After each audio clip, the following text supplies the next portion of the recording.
Bismillahirrahmanirrahim. Assalamualaikum warahmatullahi wabarakatuh. Halo teman-teman. Sebelumnya perkenalkan, nama saya Santika Dewi dari Prodi Ekonomi Syariah 2A. Nah, di sini saya akan memenuhi tugas mata kuliah Ulumul Hadis dengan memaparkan materi yang berkaitan tentang kedudukan dan fungsi hadis. Sumber hukum Islam yang paling utama itu kan adalah Al-Quran dan As-Sunnah ya, atau hadis. Nah, selain menggunakan kata sumber, juga digunakan kata dalil nih, yang berarti keterangan yang dijadikan bukti atau alasan suatu kebenaran. Kita bahas dulu nih, apa sih itu hadis? Nah, hadis itu merupakan segala tingkah laku Nabi Muhammad SAW, baik berupa perkataan, perbuatan, maupun ketetapan atau takrir. Allah Subhanahu wa Ta'ala telah mewajibkan untuk mentaati hukum-hukum dan perbuatan-perbuatan yang disampaikan oleh Nabi kita, yaitu Nabi Muhammad SAW dalam hadisnya. Hal ini sejalan dengan firman Allah Subhanahu wa Ta'ala yang artinya, apa yang diberikan Rasul kepadamu, maka terimalah dia. Dan apa yang dilarang bagimu, maka tinggalkanlah. Quran Surat Al-Asr ayat 7. Nah, hadis menurut bahasa juga yaitu suatu yang baru, menunjukkan sesuatu yang dekat atau waktu yang singkat.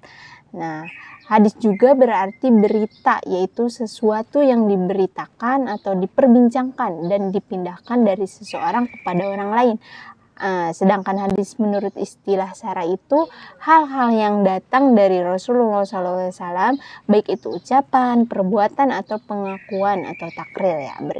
Nah, kita jelasin apa sih itu ucapan, perbuatan, dan perkataan. Nah, ada yang namanya hadis qauliyah atau ucapan, yaitu hadis Rasulullah SAW yang diucapkannya dalam berbagai tujuan dan persesuaian atau situasi.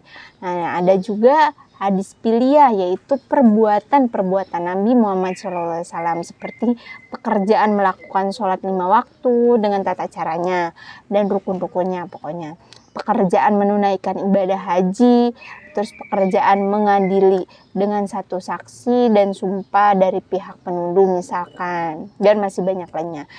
Selanjutnya itu ada hadis takririyah, yaitu hadis perbuatan sebagian para sahabat Nabi yang telah diikrarkan oleh Nabi Muhammad SAW.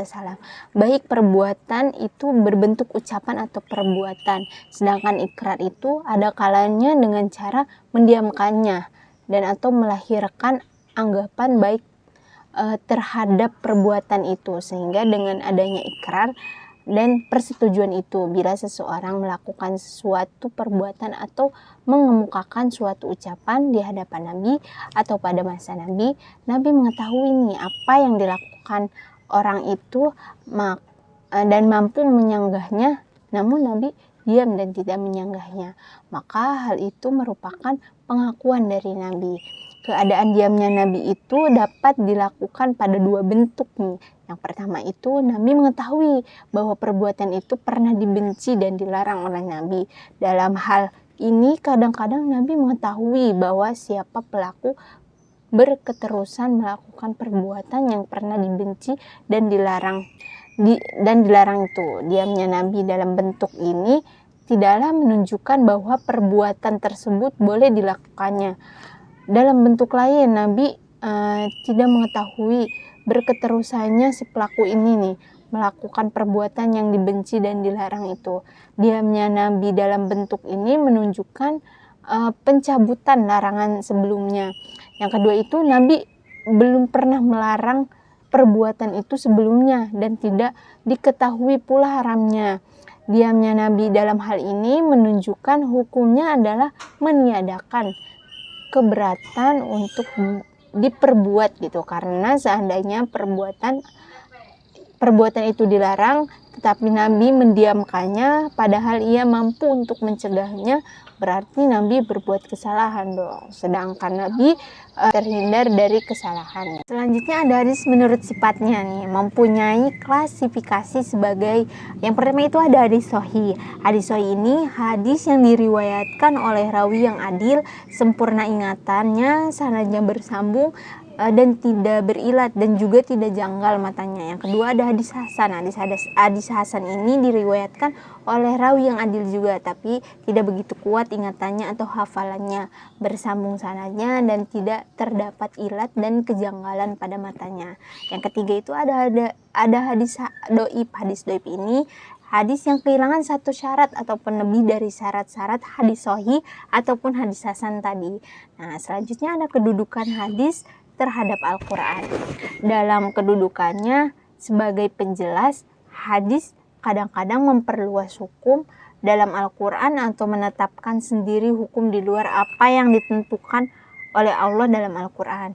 Kedudukan hadis sebagai bayani atau menjalankan fungsi yang menjelaskan hukum Al-Quran tidak diragukan lagi nih, dan dapat diterima oleh semua pihak. Karena memang untuk itulah Nabi ditugaskan Allah Subhanahu wa taala. Namun dalam kedudukan hadis sebagai dalil yang berdiri sendiri dan sebagai sumber kedua setelah Al-Qur'an menjadi bahan perbincangan di kalangan para ulama.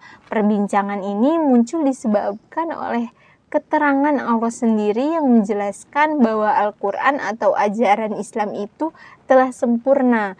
Oleh karenanya tidak perlu lagi ditambah oleh sumber lain. Nah, jumhur ulama ini berpendapat bahwa hadis berkedudukan sebagai sumber atau dalil kedua setelah Al-Quran dan mempunyai kekuatan untuk ditaati serta mengikat untuk semua umat Islam. Jumhur ulama juga mengemukakan alasannya dengan beberapa dalil, di antaranya kedudukan hadis terhadap Al-Quran itu dalam kedudukannya sebagai bayani, maka dalam hubungannya dengan Al-Quran, hadis menjalankan fungsi sebagai penguat. Yang pertama itu sebagai penguat atau menguatkan dan menegaskan hukum-hukum yang tersebut dalam Al-Quran atau disebut fungsi takkid dan takrir. Dalam bentuk ini hadis hanya seperti mengulangi apa-apa yang tersebut dalam Al-Quran. Yang kedua itu memberikan penjelasan terhadap apa yang dimaksud dalam Al-Quran. Nah, seperti menjelaskan arti yang masih samar dalam Al-Quran, terus merinci apa-apa yang dalam Al-Quran disebutkan secara garis besar, terus membatasi apa-apa yang dalam Al-Quran disebut secara umum, memperluas maksud dari sesuatu yang tersebut dalam Al-Quran. Nah, selanjutnya ada hubungan antara Al-Quran dan As-Sunnah. Apa sih hubungannya gitu?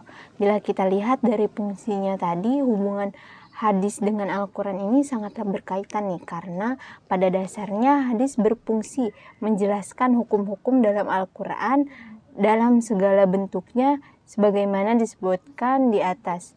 Allah Subhanahu wa taala menetapkan hukum dalam Al-Quran adalah untuk diamalkan, karena dalam pengalaman itulah terletak tujuan yang digariskan. Tetapi pengalaman hukum Allah diberikan penjelasan oleh Nabi. Dengan demikian bertujuan supaya hukum-hukum yang ditetapkan Allah dalam Al-Quran secara sempurna dapat dilaksanakan oleh umat manusia gitu. Syekh Imam Syed Muhammad Ismail Ash-Sharbini mengatakan bahwa hubungan antara Al-Quran dan As-Sunnah atau hadis ini adalah menguatkan hukum yang ditetapkan Al-Quran. Penjelasan maksud Al-Quran ini dengan cara merinci dengan mujmal, yaitu yang tidak diketahui, membaca tafsir yang mutlak tetap mengkhususkan yang umum dan menjelaskan yang muskil atau tidak jelas, menetapkan hukum baru yang tidak ditetapkan oleh Al-Quran. Oke, baik. Jadi kesimpulannya jumhur ulama ini berpendapat bahwa hadis berkedudukan sebagai sumber atau dalil kedua setelah Al-Quran nih, dan mempunyai kekuatan untuk ditaati serta mengikat untuk semua umat Islam. Fungsi hadis yang utama adalah untuk menjelaskan Al-Quran. Bila kita lihat dari fungsinya, hubungan hadis dengan Al-Quran ini sangatlah berkaitan, karena pada dasarnya hadis berfungsi menjelaskan hukum-hukum dalam Al-Quran dalam segala bentuknya sebagaimana yang telah disebutkan di atas tadi. Allah Subhanahu wa taala itu menetapkan hukum dalam Al-Quran adalah untuk diamalkan, karena dalam pengalaman itulah terletak tujuan yang digariskan. Nah, mungkin cukup sekian. pemaparan materi dari saya. Kurang dan lebihnya mohon dimaafkan, dan semoga dengan tugas yang telah saya selesaikan ini bisa mendapatkan nilai yang sesuai dan memuaskan. Amin. Saya Santika Dewi mengucapkan terima kasih kepada dosen mata kuliah Ulumul Hadis yang telah memberikan banyak ilmu di semester kali ini. Terima kasih banyak kepada Bapak Haji Mabrur MSI. Oke, baiklah, saya Santika Dewi mohon pamit undur diri. Semoga apa yang telah saya sampaikan tadi bisa bermanfaat. Amin. Wabillahi taufiq wal hidayah. Wassalamualaikum warahmatullahi wabarakatuh.